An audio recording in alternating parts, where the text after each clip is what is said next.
Hello all, and welcome back to another episode of Rank Masters, the only podcast on the internet. That's it, to the end. Haven't we done this joke before? I realized as it came out of my mouth, I've already done the bit. Well, you know what? Old news. Scrap it. Scrap the video. All right, we're done. Podcast over. Was it as recently as maybe the last episode you did? No, because I introed the last episode. You introed the last episode. I think it might have been the last one that I introed, though. But hi! Hello to anyone listening. My name is Seth. My name is Trace. And we are the critics of the internet lists. That's the catchphrase we go with. That's the real thing, not the bits.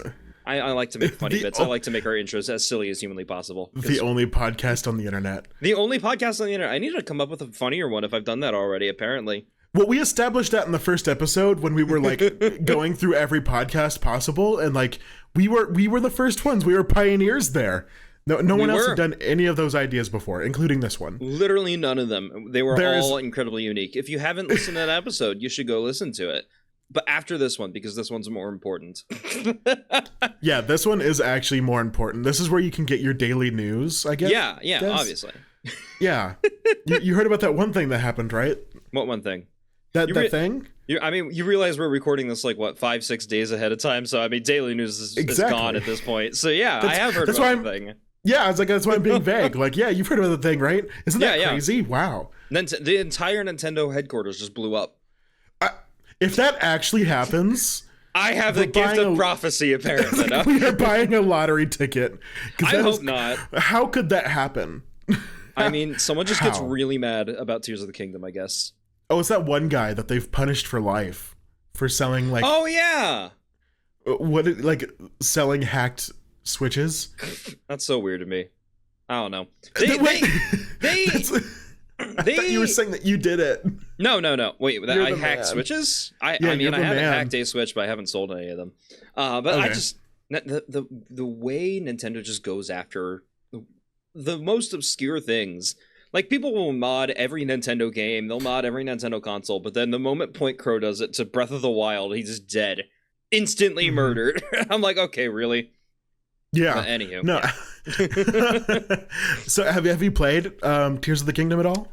I have. Right now I'm a decent bit into it. I don't want to say anything in case there's anyone listening at all. In case there's anybody listening, I don't. You know what? Good for you. The only thing I know about Breath of the Wild is there's a goat with birthing hips, and that's the lore that I have. Yep. Tears of the Kingdom has. I don't know if I'd call him a goat. He definitely like has a goat face, but not like the rest of him. I don't know. He's a weird guy. He's hot as fuck though. He's wide as he is tall. He's very tall. With a dump truck to fucking match. Like, that's all I know. He's very hot. Spicy boy for sure. If you're on the fence for playing Tears of the Kingdom, I guess if you like goat men with giant ass hips. That's the only lore I know about this man, is that I think he gave Link an arm. Okay. Again, should we get into spoiler territory? Or that's like if it's something that I've learned by just being on the internet, I think it's fine. That's like, true. Is that even spoilers? That's like something that happens at the beginning of the game, isn't it? Yes and yes. Yes and yes. Okay. He's thick at the beginning and he gives an arm at the beginning. Yeah. That's a spoiler. I like how this episode literally has nothing to do with Tears of the Kingdom, and yet here we are. You know what? If you want to drop $70 on a game purely for sexy goat guy, go for it, because he's worth it. He's hot. If you don't, E621 is free. There are free websites out there. There are many free websites. Yes, indeed. But yeah, that, like I said, Tears of the Kingdom is not the focus of this episode. I don't know where. I guess I talked about Nintendo blowing up. I guess our companies are a focus of this episode. Am I bringing you back, Trace? Is this working? Just say what the list is. All right, this list today we're going to be looking at a company that we have somehow not looked at yet until today. This is actually this is actually a first. We have never done a Watch Mojo list. We've made it 18 episodes in before we've done a Watch Mojo list, but this is the first Watch Mojo list we're doing, and it's the top 10 funniest company origin stories, which honestly they could have done a little bit better with the naming on that one. I feel like that's not as SEO friendly as it could be.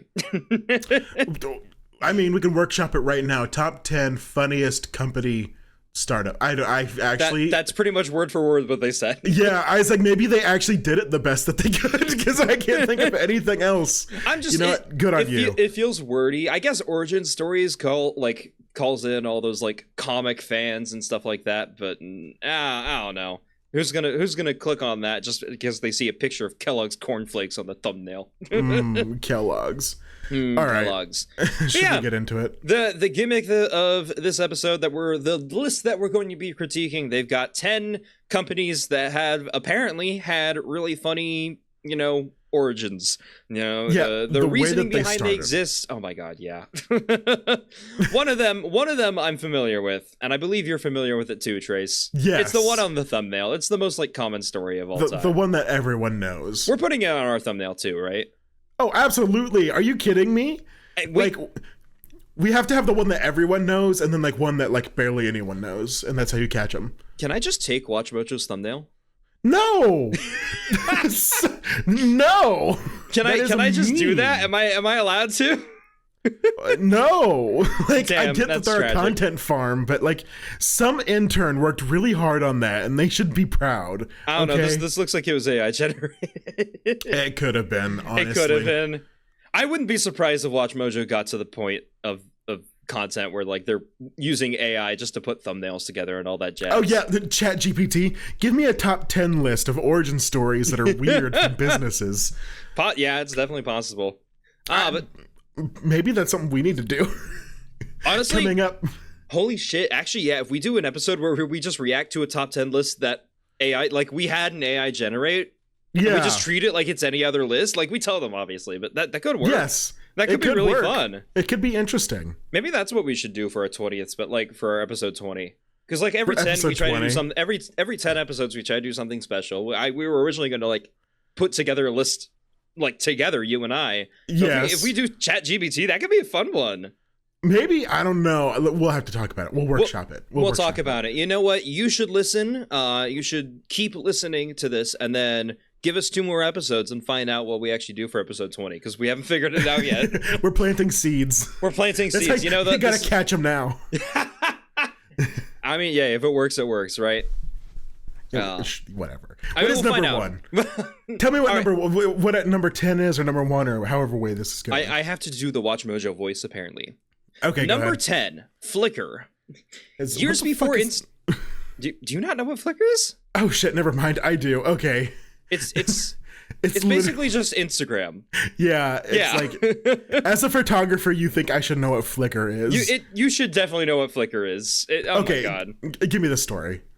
Dude, half of me wants to read the script word for word, and half of me just kind of wants to find the specific point. Should I read the script word for word, Trace? Should I be Watch Mojo for a day? Do whatever you feel the most comfortable with. I'll support you through and through. All right, I'm gonna say Flickr was founded in 2004.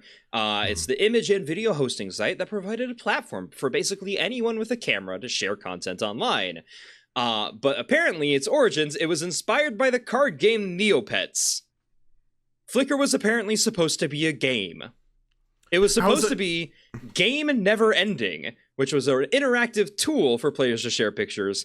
And it just so happened that the game fucking sucked, and people used the picture sharing service instead of actually playing the game. What? Really? Okay. Yeah. What was the purpose? Was it an NFT type thing? You generated your own quote unquote token from your photos, or I think it was. I think it was a 2004 attempt to do basically Neopets, just NFTs of random pictures and videos. That would be boring. Here's a picture of my exhaust pipe from my car.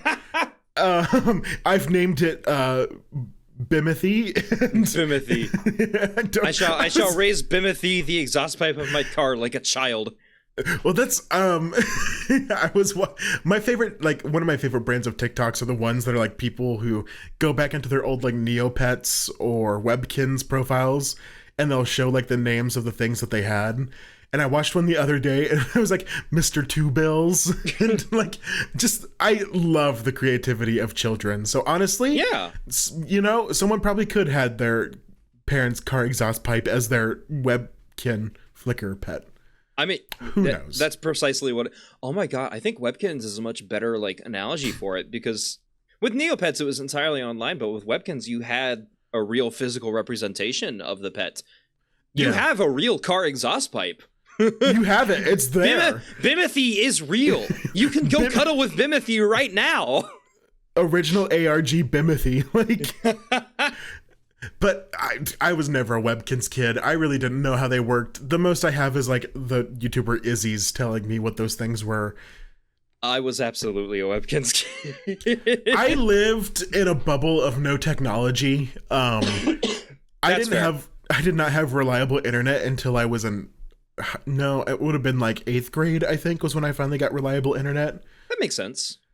The rest of it, I had to only do it at school. So like, and even then it wasn't the best internet in the world. So I never got to do Webkins. Pop Tropica wasn't like something I was on a whole bunch. Oh, dude. Oh man. Never got to be like a Club Penguin girly. Like none of that happened for me. And I feel like I missed out on such a crucial moment of so many kids my age's like time. It was definitely a weird era of the internet for sure. Because like I remember I never did Club Penguin, but I did Nickelodeon's kind of had their own equivalents of it, where you'd get to like walk between various Nicktoons game worlds or something like that. Oh shit. It was called Dude, you did play this one, did you? No, I didn't play it, but I remember seeing it like on Nickelodeon, like all the fucking time they were like. They promoted it pretty hard. It was fun. Yeah, they were promoting it. I enjoyed it. I liked those. I like those early, like, what the I hell think it was is it before called? Flash even. But yeah, I don't remember what it was called. I just remember I had a blast with it. I had a blast. It was with like all those things. Toontown or something like that. But no, that's Toontown was Disney, and also Toontown has a fucking thriving community right now, which is hilarious to me, because it got shut down by Disney years ago, and then the community is just like. No, and then they brought it back, and then they made like community made DLC and everything. That honestly, from what I understand, that happens so often. Like the same thing happened with Club Penguin, didn't it? Yeah, because Disney shut down OG Club Penguin, and even I think even the second one that they made to replace it. Yeah, and now like Club Penguin is still thriving as like a fan made thing, which is so wild. I love people. I'm so happy that they do that. Yeah, I just hope like. You know what? Now preservation. Fuck. Now I want to look up if they did that with the Nickelodeon thing, because you're right. I don't remember the name of it, but I'm sure there's a group of people who love that enough to bring it back. Yeah, right? I just remember like the horrible Ed, and Eddie. Right? No, was that in another thing? I don't know. Did Cartoon Network have their also only like? Probably. That would make sense. Cartoon Network has always been pretty tech savvy. They've tried to make those like web games and stuff. What is the one that had like the blue dog? Was that Toontown? Yeah, I think that is Toontown. I think the one you're thinking of is Toontown. For a second, I thought like Wow Wow Wubsy. I'm like, no, that's not. No, I'm talking specifically about like an online plaything. Like I think the blue dog was Toontown. Okay, interesting. Yeah. Wonder what he's doing. Wonder if he has an E621 tab. Oh my fucking god, Trace. You're right, he probably does. Now I have to look this up after the episode now. What the fuck was his name? I have no clue. I'm sure you could just look up Bimothy. Yeah, it's weird that Flickr was apparently intended to be just Bimothy the video game. Webkins, yeah. Well, that's kind of like how DeviantArt started out as a way to share like music or something, wasn't it? No, not music. It was like a website. What the fuck are they called? Like I have no clue. Back in the time of HTML, like when everything was built on HTML and you were able to completely customize a website and like had website skins. Yeah, that's what DeviantArt was started on, wasn't it? It was website skins.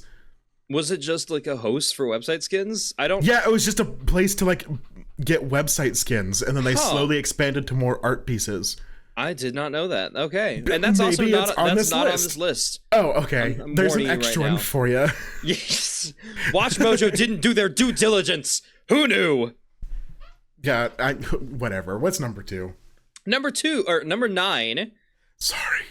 I mean, we're rank masters. We're going up a ranked list. Like, this is the one thing you always chastise me about. And here you are. Whatever. What's number 9? It just says Little Trees. And I'm curious if based on the name, you could guess what it is before I actually start reading it. Little Trees. Little Trees. Clash of Clans. No. Little Trees. They're talking about the air fresheners that you put in your car. Oh. Yeah. Okay. I didn't know Little Trees was actually a company.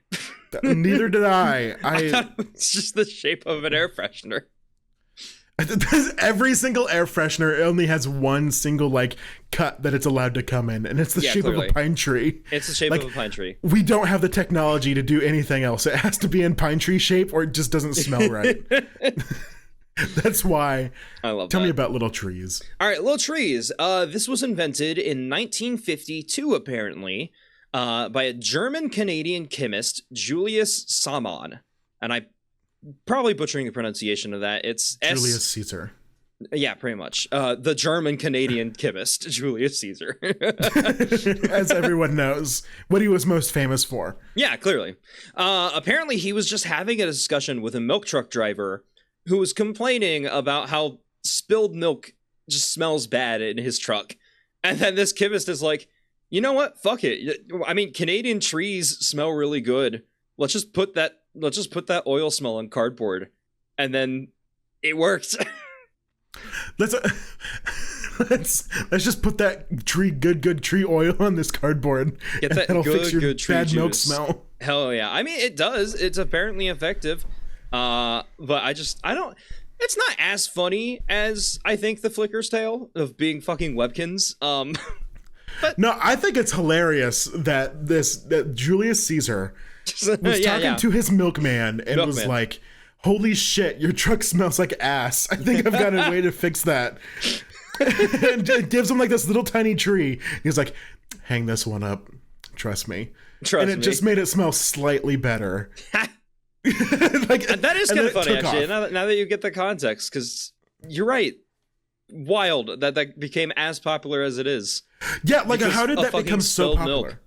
I don't know. I mean, I guess pine trees do smell good. It's a pretty common, even non-Little Trees companies do pine as a flavor? Is that the right word? Flavor?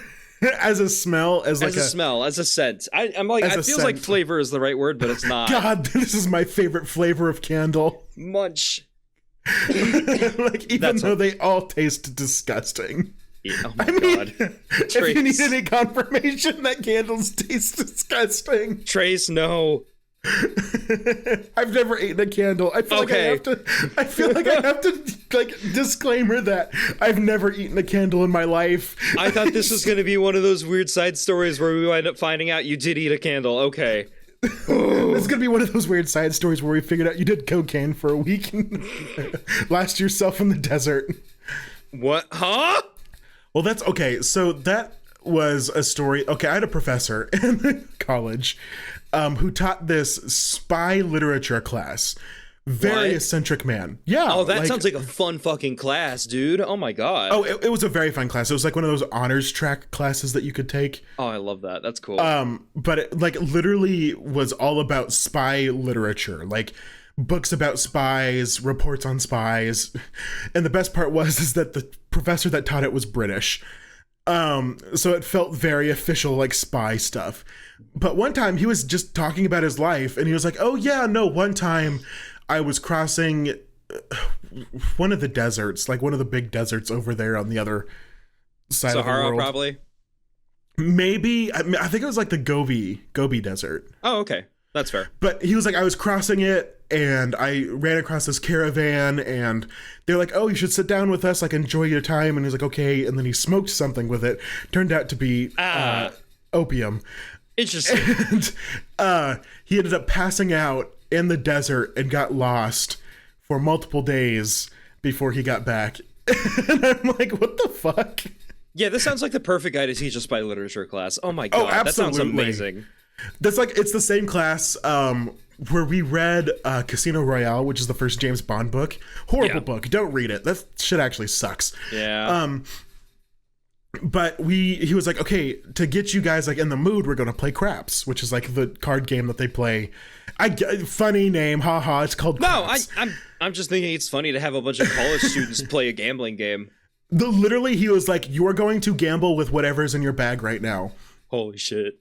And this girl, I still remember her name, Kylie. Wonderful. She had a button that said, "Ted Cruz ate my children," that she carried on like her backpack.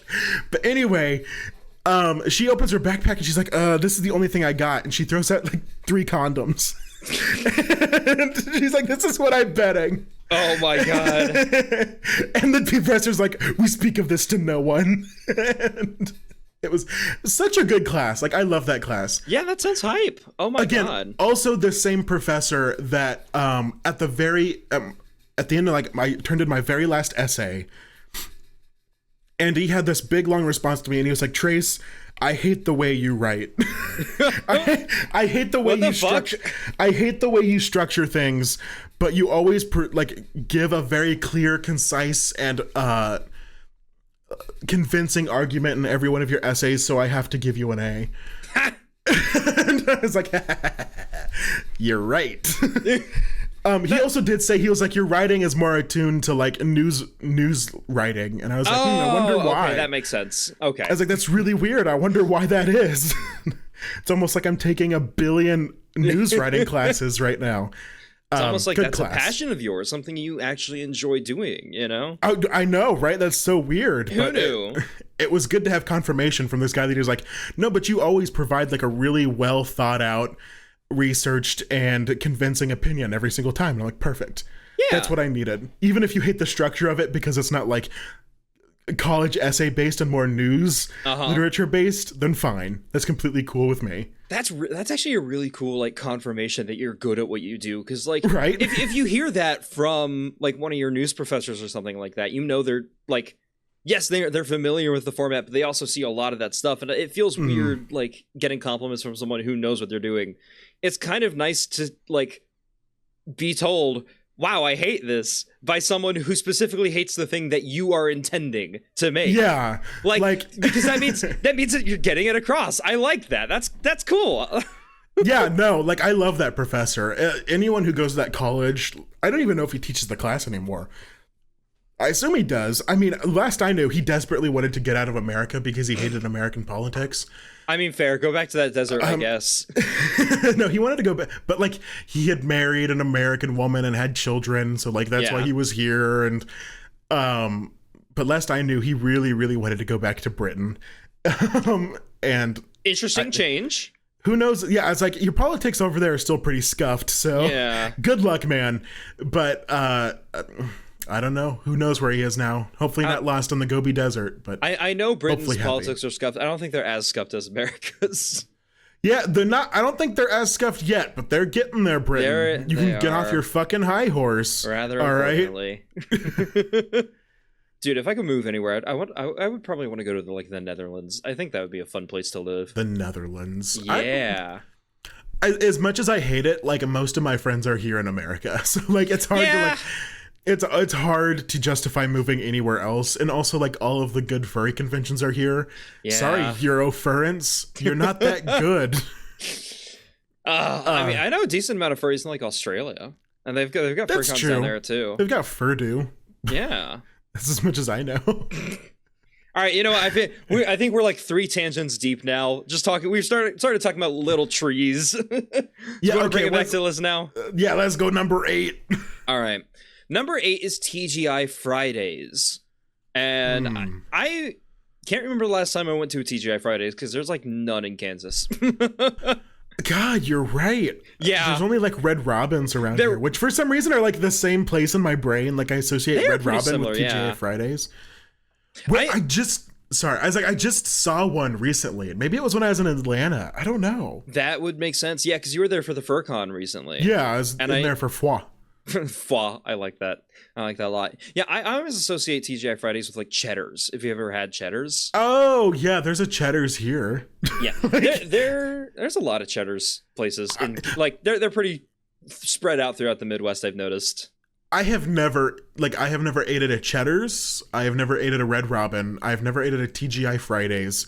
And I've never eaten a candle, so like, thanks for tacking that one on there. I just had to keep on getting that across. I'm like, I was gonna provide a recommendation. I was gonna say, oh yeah, dude, we could probably take you to Cheddar's. I mean, they've got a really good Monte Cristo at Cheddar's. But anywho, we're not talking about Cheddar's. We're talking about TGI Fridays. Yeah, okay. Tell me about TGI Fridays.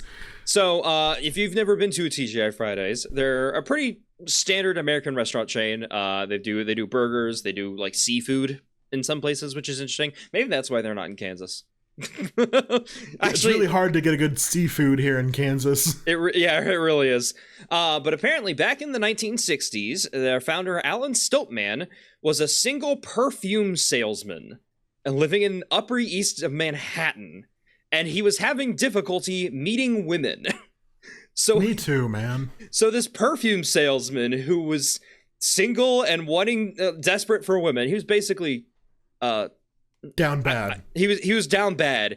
So he started not a restaurant, but a singles bar called TGI Fridays. Apparently this just classic American restaurant just was supposed to be a bar for this one perfume salesman to hit on women, which is interesting. I keep on trying to think of like a really funny way to deconstruct the acronym TGI Fridays, like because it's thank goodness it's Friday, right? Yeah. But I was trying to all I could think of was like Gussy, but like what the fuck does that mean? What the fuck? So like Gussy? I was trying to find a funny way to like make it better because thank goodness it's Friday, or thank God it's Friday, like. I don't know. I wanted to find something funnier, and it just was not coming to me. Yeah, I don't think I can do that with that one either. So if you're watching on YouTube, in the comments below, give us your favorite acronym for Thank God It's Friday. I love that. Yeah, give us a better one than that. But it has to end in Friday. Yeah, it has to be TGI. Give anything for those, but then it has to end on Friday.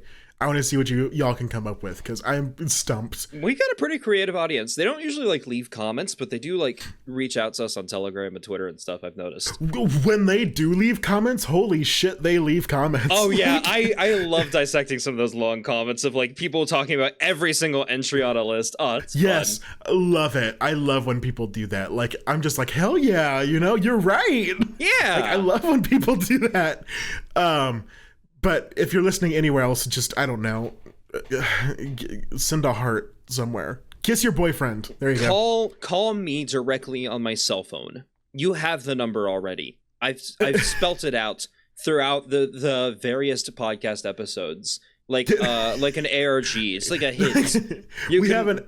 We actually have an ARG going. Like the first letter of every single episode that we've like started with actually spells out a website, and then if you go to that website, there's a video that plays, and it has like random like symbols that flash on the screen, but each of those symbols corresponds to like a letter, like a number in Seth's phone number, and that's how you can leave feedback. Trace, I think you hadn't thought something through here. You want to know what the first letter of every single one of our videos is? Yeah. T. The website would just be T. And what is wrong with that?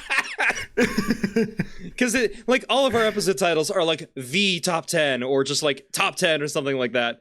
No. I'm saying like the first thing that we say, like us as people in the podcast say. Oh, okay. Like when we start, that's what I'm saying. I mean, I think that's a W actually. Like welcome to Rank Man. No, because we don't say that all the time right at the beginning. I usually say howdy, folks. That's what I say whenever I start. Do you? I don't think you do. I think you're gaslighting yourself. I don't know if I've ever heard you say howdy, folks, to begin this. Hey, Seth in the editing room, can you cut back to our intro real quick and just see if we started this episode with howdy all. Hello all, and welcome back to another episode of Rank Masters, the only podcast on the internet. Because I don't actually know. I think that's what I do, but I'm not sure. I mean, howdy y'all sounds more correct, but I don't think I've ever heard you say howdy folks. Oh, I mean, I say folks all the time, just like casually in conversation. I don't believe it. I'm a server now at a restaurant. That's how I greet most of my tables. See, howdy, folks. How can I get y'all? Gaslighting isn't real. You're just being crazy. Trace, you're too smart to be gaslit. Come on. What the fuck were we talking about? TGI Fridays? I mean, yeah. There's one. Oh my god, I missed a good line. Oh, I missed something really funny. Okay, so right before it says that he opened the bar to try and meet single ladies in his neighborhood, it says specifically that he knew his neighborhood housed a lot of models and airline stewardesses. Which, what? Interesting demographic to go for, I guess. Airline stewardesses? I mean, sure. Like, as I was flying, there was... I feel like airline stewardesses are hit and miss. Like, sometimes you'll get really, really nice ones that are just a fantastic time to be around.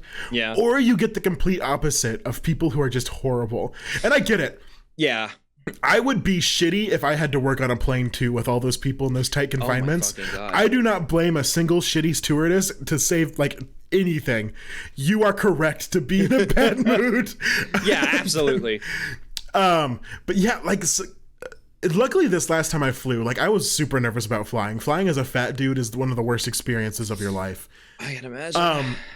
Which is also very funny because as I was flying, there was discourse going around on Twitter of this other, like, woman who has, you know, is bigger bodied, who was flying, and she did this interview where she was like, yeah, the aisles in airplanes need to be bigger so they can accommodate more bodies. And everyone's just like, no, that's so stupid. That'll raise ticket prices. You should just buy the extra seat and, like, blah, blah, blah, like a bunch of shit. So it was very funny watching that while I was also experiencing flying as a fat person, which is horrible. Like, it's disgusting. The airline industry is bad in and of itself.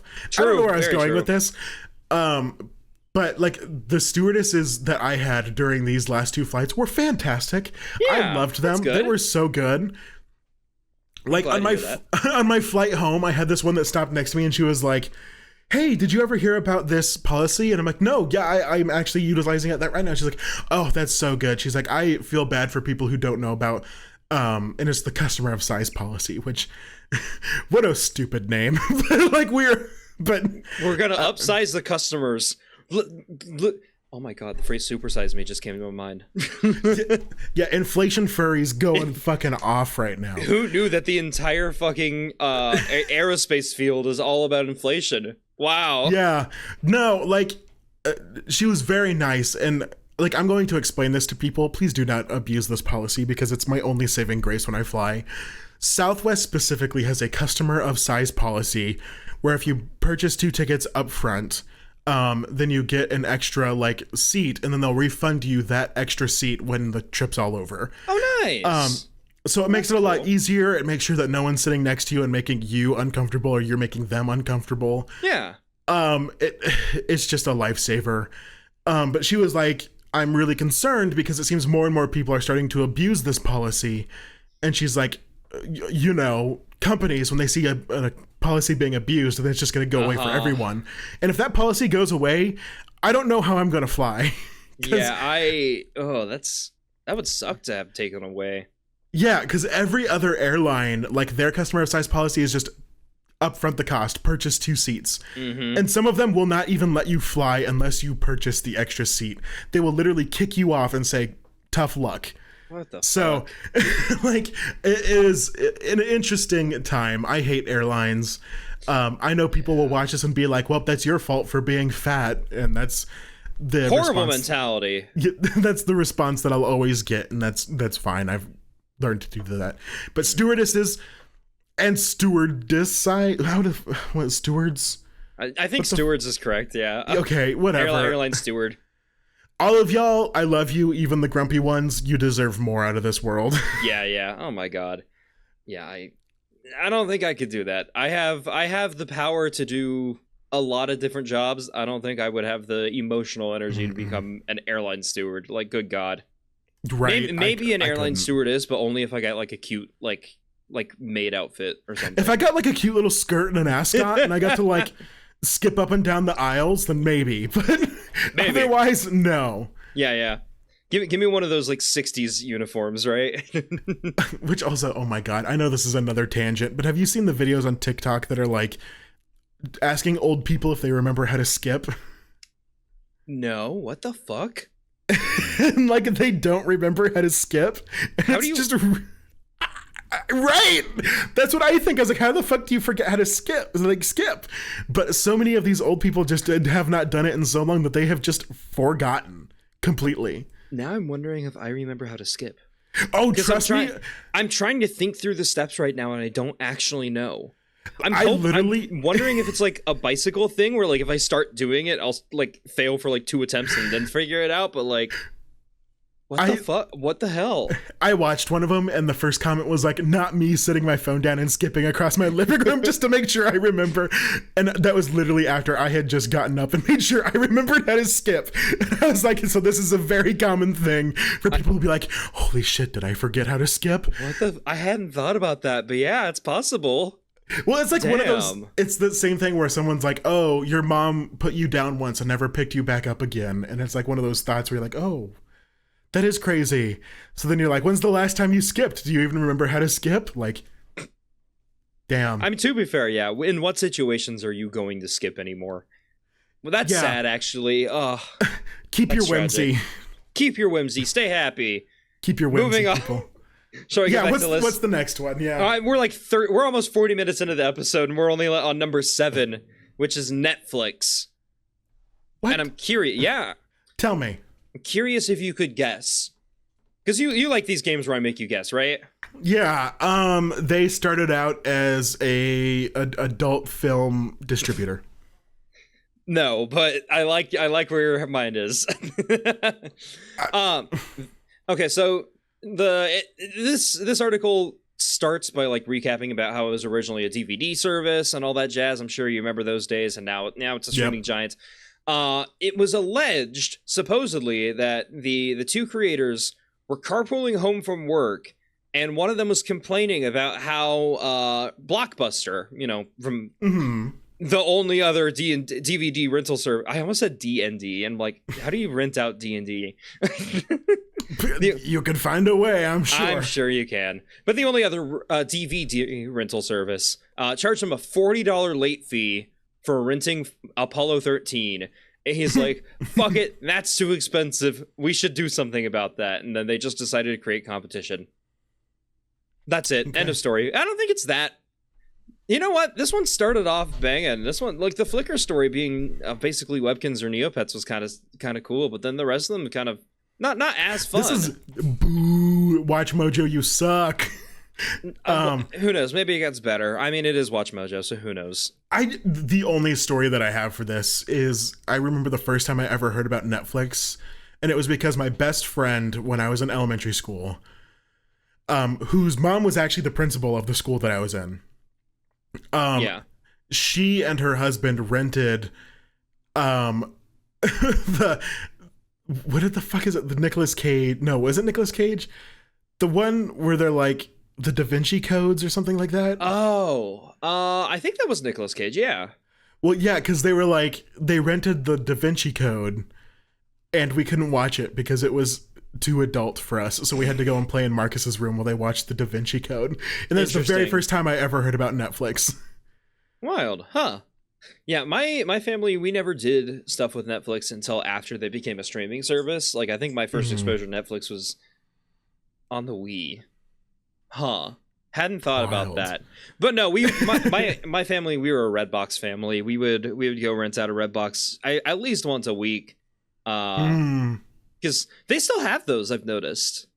Oh yeah, no, they're still everywhere. I feel like it's really weird. To me. Yeah. I don't know how that survived as long as it has, but I think it's a neat gimmick where, like, anytime you travel, because what we had, I think we had like one of those car DVD players or something, and that's why we did Redbox.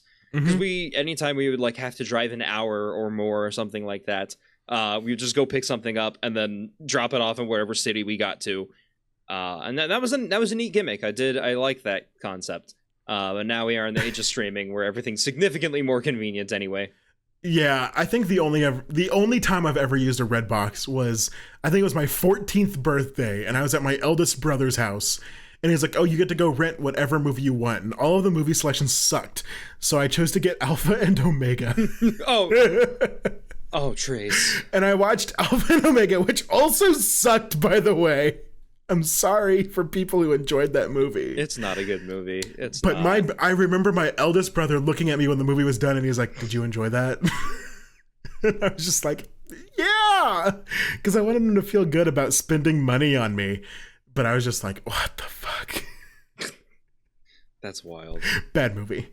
Bad movie. Sorry, Alpha and Omega girlies. Like, it's not good. There's a lot of fans of that franchise, surprisingly. There was. I think it's all the arts. Yeah, I think it was more the fandom than the actual movies. And I could see myself, like, if I was younger when I first watched that movie, I would probably be super into it. Probably, yeah. But, oh well. What was it, Omegaverse for you instead? No, I did not get into the Omegaverse until I was older. Like, someday I will tell you about, like, how I got into the furry fandom and how that was a whole ordeal, but that's not for this episode. That's true. That's a tantalizing little sprinkling for later. I've told you my story, right? Not on camera for the podcast. Yeah, but I think just so. Personally 101. Yeah. Yeah. And I've told you my story, right? I don't remember, actually. I made a whole YouTube video back when I wanted to be a YouTuber. I remember that. Oh, I might have watched it and then forgot about it. That's completely fair. That does happen with a lot of content I consume. Yeah. I need to revamp my YouTube channel, so it actually is something. I also need to revamp my YouTube channel because it's been a minute since I made a video and I still don't know what the fuck I want to do with it. You're valid. Motivation's hard. What comes next? What comes next? 6. Number 6 is actually 2 different companies. It's Adidas and Puma. And this is a very interesting story. I didn't realize I knew this one until after I started reading. I'm like, oh yeah, I had heard this. Apparently, Adidas and Puma were started by 2 brothers, Adolf and Rudolf Dassler, who had previously worked at basically just a Dassler family like shoe company or something. Interesting. Okay. But during World War II, the brothers for some reason just got pissed at each other. And there's no like record as to why they got mad at each other, but it got bad enough that Adolf gave information to the American troops that led to Rudolph's imprisonment. This man got so mad at his brother that he got him arrested by the Americans in World War II. I was like, wasn't Adidas like for the Nazis? Like, I'm pretty sure that was something I've heard before. So, well, interestingly, Adidas was the one founded by Adolf, who was the one that tipped off the Americans. So then it was Puma who was with the Nazis, I believe. I don't know. I could have sworn like one of them was with the Nazis. I think that was the case because like Rudolph eventually got let out of prison, and then he's like, fuck my old shoe company, I'm making my own new one. And they made Puma, and then Adolf rebranded their like because you can't call it Dassler Brothers anymore because one of them fucking hates your guts. So they made it Adidas. And I'm like, that's interesting. That's a wild story. You know what? Watch Mojo brought it back. This was a funny, interesting origin. I like it again. I think this kind of sounds like this sounds like a pitch for a movie almost.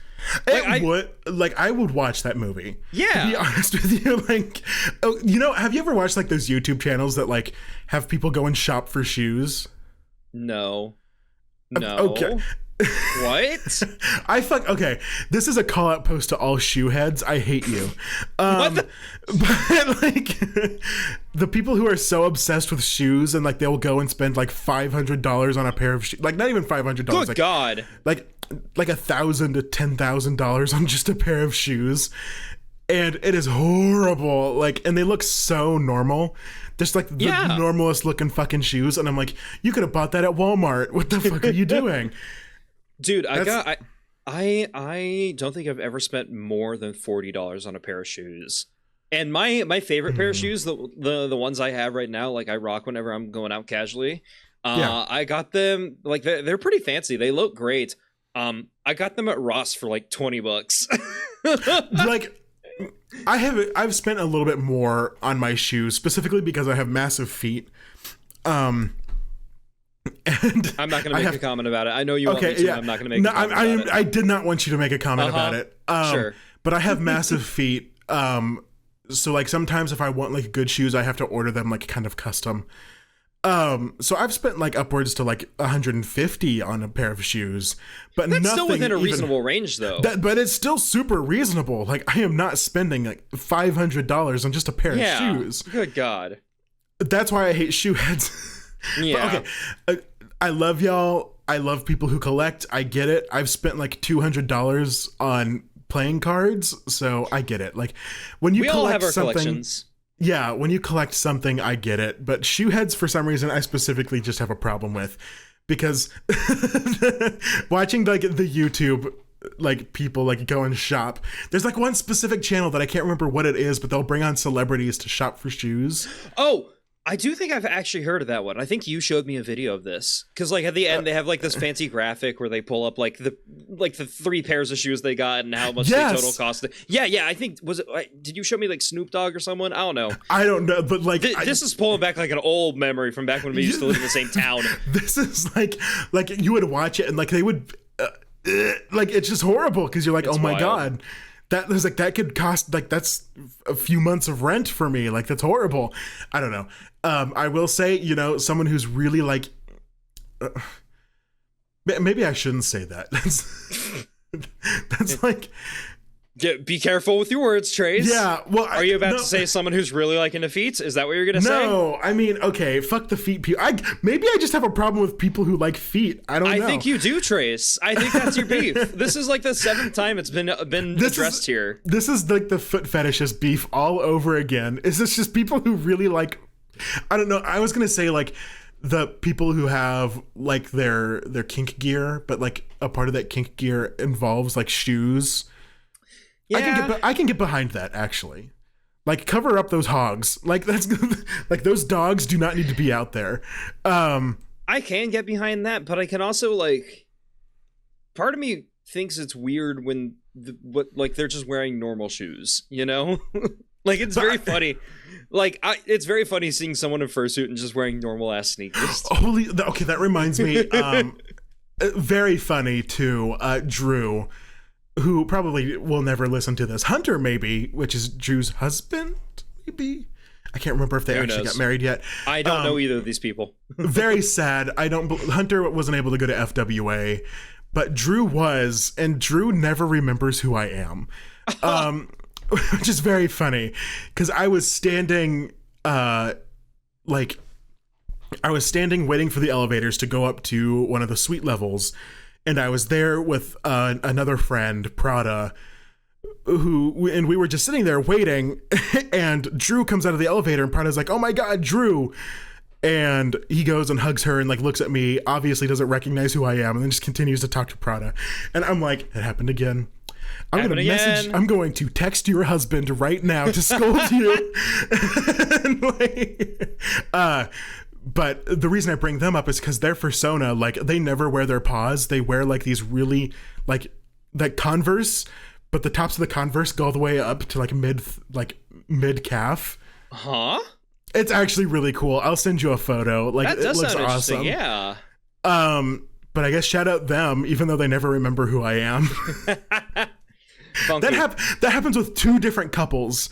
Like there are 2 different couples. There's like one of them who knows who I am, hugs me. They're like, oh my God, that's Trace. And then the other one has no idea who the fuck I am. And it happens with 2 different couples. Wild. Huh. Well, you know what? I have no positive words that I can bring that about. That sucks. I hate when people don't remember me, but I also do the same thing. Like I forget about people often. I get it. It sucks. It's a bad situation. It's never fun. But like I get it. Like it doesn't matter to me. Like it's also like the ones who don't remember me are the ones that I interact with the least amount. Yeah. So that's completely fine. Like they have other friends that they're more concerned about than I just think it's very funny that it happens. Yeah. And I mean, it's always nice knowing that, like, at least pretty much everyone in the furry fandom has some people to connect with. So, like, even if you don't connect really well with that person, you know they've got someone. I'm like, that's always a nice feeling. Yeah, it's... I'm completely fine with it. Yeah. It's just hilarious to me. All right, shall we move on? We were just talking about number 6. Okay, let's go to number 5. The Adidas and Puma one. God damn, I feel like this is the most tangents we've had so far in this episode. Like in I any like episode. my tangents. Okay? I love tangents. They're fun. But I'm like, we're having a lot of them with this episode in particular, and it's interesting to me. Maybe it's our first two-parter. Who knows? No, I think we're getting through it. Because number 5, Kellogg's, baby. Oh, yeah. The one that everyone knows about. Literally everyone knows about this. Okay, I guess I shouldn't say literally everyone knows, because I mean it's popular. Adam Ruins Everything did a whole like segment on this. Mm-hmm. Everyone comes to knowledge somehow, but Kellogg's was originally intended to be the anti-masturbation food. It was basically just the guy who made it, John Harvey, whose name isn't even actually Kellogg. His co-creator's name is Kellogg. But John Harvey, he was so like he abhorred the idea of sex. He was absolute incel, even though he was married, which I think is hilarious to me. Mm-hmm. But he believed that meats and spicy foods were what encouraged sexual desires. Mm-hmm. So he made what he designed to be the least tasty food imaginable, with the intent that it will curb any sexual desire. Mm. And that's so fucking funny to me. Bless him. He was on the true Lord's path. He was on the true Lord's path. He was also the guy who restarted like circumcision in the West. So, like, honestly, the Lord's man. He wanted to be one of those virgins that was called upon in Revelation. He wanted to just be remembered by the Lord, and you know what? He is now remembered by us. He is. I mean, I didn't know his name was John Harvey. I thought it was the actual Kellogg guy. You know, the guy whose name is on the box. The actual Kellogg. Yeah. Well, William Keith Kellogg is the co-creator of it, but apparently he didn't. He completely failed. Nothing turns me on more than a graham cracker, like a Kellogg's graham cracker. Like I eat one of those and I'm instantly like, Graham crackers are pretty good, actually. I'm not gonna lie. Graham crackers are very good. I love a graham cracker. I love the cinnamon honey graham crackers. Oh, those are delicious. I need to get some now. I need to go grocery shopping like tomorrow. I'm gonna get some cinnamon honey graham crackers now. Thank you, Chase. You know what? Me too. Yeah. But I told you this story before we started, and I have to tell it again because it is very funny to me, and it's how I learned that this fact existed. And it's also another callback because I was on E621. I know, and I was scandalous. How dare you? And I was also in high school, maybe even middle school. I don't know. Like I was being You're not alone. I was not being a good child. But anyway, I was watching something and I stumbled upon this art of a character, specifically a collie character, I can't say relieving themselves because that sounds like piss. That does sound like piss, actually. Yeah. They were unloading into some Kellogg's cereal. And the tagline was "Try Kellogg's new Collie Cream." And I was like, that's what a fucking title. I was like, that's weird. And then I scrolled down to the comments, and the very first comment is like, what's actually very funny is Kellogg's was designed to be the anti-masturbation food. And I was like, huh, really? And that's how I learned that this fact existed. And I will never forget that. I guess thanks to that one commenter, you really opened my mind and let me see the world as is. That's absolutely hilarious. Ugh. So if there's a moral of the story, let your kids go into porn sites because they will learn things. Trace, no! I know, I do not condone that at all. But come on, like, we were teens, we had needs, we were looking at things. Yeah. But we were. Very funny. I wonder if I can find that again. Not gonna lie, I'm trying to look for it now. Pretty much the only thing that happens when you search up Kellogg's is Tony the Tiger. Oh, very true. So I'm gonna stop looking. Yeah, I'll find it after this show. I'm pretty sure I can find it. I've had to look up like the one character that made me a furry many times. Really? Yeah, I know the specific image that I saw that made me a furry. Oh my god! I wonder if I could find You know what? I'll save that discussion for another day. That's another discussion. That's another day's discussion. Another day's discussion. Yes, maybe that should be our 20th episode special. Who knows? Just talking about how we became furries. Yeah, I mean, hey, I'm sure people would listen. People like listening to furries for some reason, which is weird to me. But hey, very true. No, I mean, it's very funny that Kellogg's wanted to be the anti-masturbation food, and he made like the horniest fucking food I can think of. I mean, he's responsible for Tony the Tiger, so... You're telling me that man did not have some sex in him? Uh-huh. Like, Tony was designed for sex in mind, all right? Oh, absolutely. You cannot tell me otherwise. One of the people I edit for, Papa Mutt, he is fucking obsessed with Tony the Tiger, and I think it's hilarious. Oh, for good reason. Yeah, absolutely. Tony's hot. I get it. I understand. I fully get it. Okay, enough with Kellogg's and masturbation. What's next? I don't want to masturbate anymore. We're done. Chased hands here. Chased hands. Nope, hands off. All right. Number 4 is a company that I've actually not heard of, but it's 3M. Have you heard of 3M before? 3M. Yep. Is that like the people who make the zippers? Possibly. I don't know. Okay. Just tell me about it. They have a list of things they currently make. It says like they make a vast array of commodities, ranging from masking tape to Post-it notes and N95 masks. But their original name, you might be able to recognize it. They changed their name apparently in 2002, which is hilarious to me. But they were originally called the Minnesota Mining and Manufacturing Company because their original goal was drilling the earth for corundum, a word I've never heard of before, which was apparently used for making sandpaper. Mm-hmm. And then they found out that they were mining for the wrong thing on accident. Wait, really? Yeah. What were they mining for? Like, what did they find? Anorthite. I don't know anything about mines. I play Minecraft, but neither of these elements are in Minecraft. These don't sound like Minecraft blocks. I mean, anorthite kind of sounds like andesite. The white one. You can tell the white one. Mining is not my focus when I play Minecraft. Okay. Okay.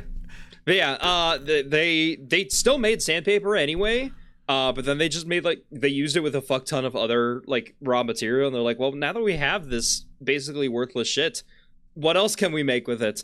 And then they just made a ton of stuff, and then they're like, oh yeah, now we're not doing a ton of mining anymore, so let's just take the mining out of our name and just make it 3M, and that's what they are. 3M. What an uncreative name. Honestly, they could have picked literally anything, and they picked 3M. What is that? The one electronic music artist that's M83-1 or something? Is this ringing a bell to anyone? I know. The closest I'm getting to it is Deadmau5, but that's no. Okay, fuck Deadmau5. No, I know, but he does that weird thing with numbers in his name and all that jazz. He has the 5. Yeah, Deadmau5 5. Yeah, as some people have said, for ages. As some less smart people have said in the past. Me. No, it's like M831 or something like that, and they have that one song. Whatever. This isn't going anywhere. No, hold on. I'm looking it up right now. If this winds up being the M831 is apparently a vehicle from Halo. Okay, that is definitely not what I'm looking for. I haven't played Halo in years. What the fuck is that? No, it's like this. I swear, it's like they make electronic pop, punky kind of stuff. I don't know, and I know that there's this one song that's really famous that a bunch of furries go crazy for. Interesting. M83. Okay, you're close. M83 is they're an EDM creator. Midnight City by M83. That's the one that every single furry goes crazy to. Interesting. I don't think I've ever heard of it. It's like that. do not recognize it in this list. You honestly, if you played it, you'd be like, oh yeah, I've heard this before. Trace, don't underestimate how little I listen to music. I'm fair, but this one is like if you have stood in line at a furry convention once, you have heard this song before. I've stood in line twice and there was no music playing when I was in line. What magical line did you get into? Anthrocon and TFF. You were there with one of them. You were also with me at TFF. Wait, were you? Yeah. No, I never went to Anthrocon. Okay. I have never been to Anthrocon once. Yeah, I was at TFF. Yeah, but you weren't in line with me. No. I was with some other friends at that time. I don't remember hearing music when I was in the reg lines. There is like always some dude who has to have a speaker playing all the time. Like that. I heard nothing. I wonder if it was just conversations. That could have been actually, yeah. Because man, I hope so. I know, I get it. Like, I'm glad that y'all are having fun. I remember at TFF there was particularly one like fursuiter that constantly played metal music as he walked around. Oh, I love that. That's kind of cool. Like, I'm happy y'all are having fun. Yeah. But it can be a little grating on other people who are just trying to enjoy conversation, and especially people who have auditory processing issues. Me. So like it gets a little bit more difficult to enjoy conversation while people are blasting their music on their little portable speakers, which makes me angry. I'm sorry. No, it's okay. But M83, I guess, check them out. Shout out. Yeah, we've been shouting out a lot of different things this episode, haven't we? Weird. Yeah. What's next? Anywho, what's next? Here's a company that definitely needs our shout out. I think they're close to dying, so they need more attention from us. But number 3 is Google Images. Oh yeah. Not even just Google itself, but Google specifically Images. Yeah, they've definitely been overtaken by like Yahoo and Bing. Yeah, clearly. Apparently, so the year was 2000. Singer, dancer, and actress Jennifer Lopez was at the Grammys. She stepped on the red carpet and she captured everyone's attention and managed to hold it long after the event was over. Because she was wearing she was wearing a green dress, is what it says here. Keep going. Yeah, sorry. Apparently, whatever was special about that situation became the most popular search query at Google. It says that they were overwhelmed with requests looking for a single image. And prior to that, it was only just like the Google searches, it was just the links and stuff. But after Lopez's unforgettable appearance, cough, cough, wink, wink, the company began to work on that picture feature, and they released Google Images in 2001. Oh, yeah, her titties were out. Which I think is very interesting that they're trying so hard to avoid saying that in this entry, because the next entry is very similar. Well, because, like, to describe it, like, it had a very, very deep neckline that literally went all the way to her waist. So, like, all of this section here was out. I was like, I remember this controversy of the green dress, and I was like, I can't remember why it was so controversial. But it's because her full-on titties were out. It's because her titties were out. She was showing serious side boob. According to Glamour, Jennifer Lopez on why that green dress is so important. We're not reading that right now. We're not reading that whole entire fucking list. No, this is so much longer than I thought it was. Oh my God. But, is this just like a full-on interview? Yeah, well, like, it was from 2020. What? Like, really? So it was like a looking back story. Interesting. Okay. Hey, I might have to read because it was a huge moment. I like retrospectives like that. Yeah, it was like it was a huge moment in both fashion and music. So very interesting. Yeah. But I love how they try to like phrase it in this one, because they're talking so much about like she captured everyone's attention. It was an unforgettable appearance and all that jazz. I'm like, they're trying so hard to avoid talking about booba.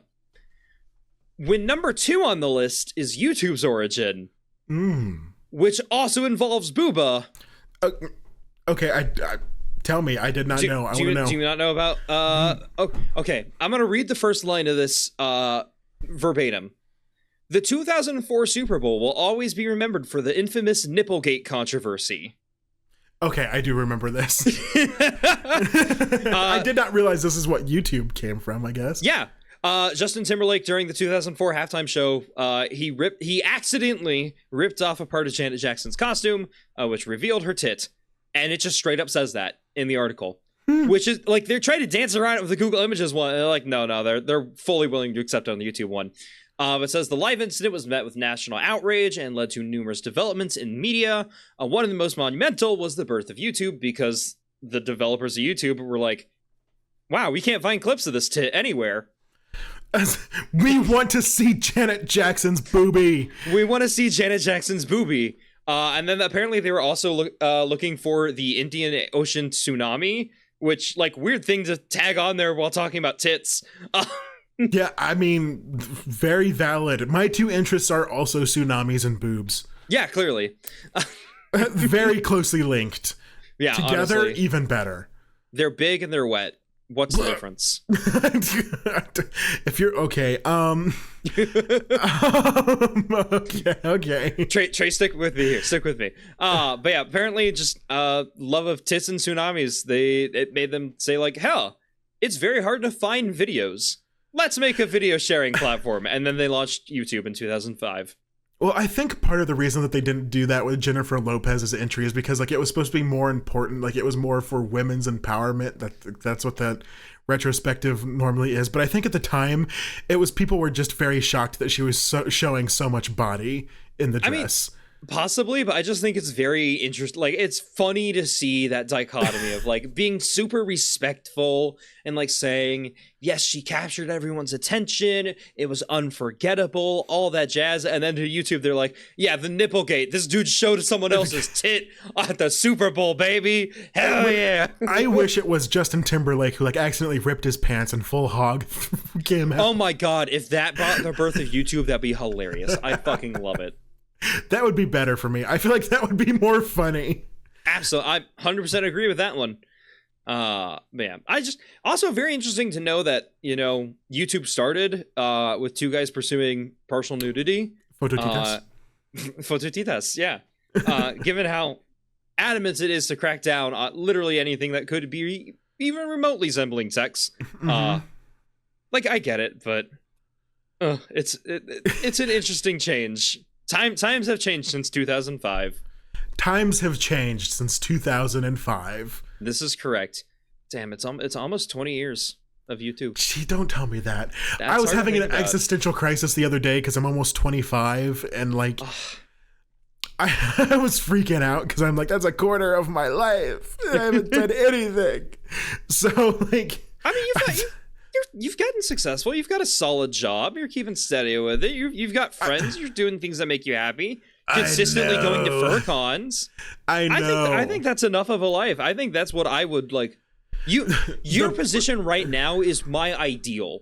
Like, that is my end goal. Is to be kind of where you are. And you've got a lot more life left to live too. I'm happy you think that it is very glamorous where I'm at. It is not. I'm feeling very unfulfilled with my life at the moment. Like, the post-con depression is hitting me very hard. That's also true. Yeah. Because there's, like, a lot of hobbies and stuff that, like, when I was a kid, I was like, yeah, I'm going to do this and I'm going to become so good at it. And then I just never did it. And it's hitting me really hard right now. And I'm like, like, I should have done that. I should have, you know, been a part of this and gotten good at this and had fun doing this. And so thinking about YouTube being that old and me being this old, and I know I'm not even that old. I get it. People don't have to tell me that. But it's all the gray muzzles in chat right now. All them old dudes that are just like, fuck this. I get it. That's fine. I mean, if you listen this far and you're getting offended by calling 25 old, keep listening, because it's keep listening. We want to make you even more mad. You're already attached to us. It's fine. What's next? What's the next on the list? Up next, number 1. This is the final entry. Is NASCAR.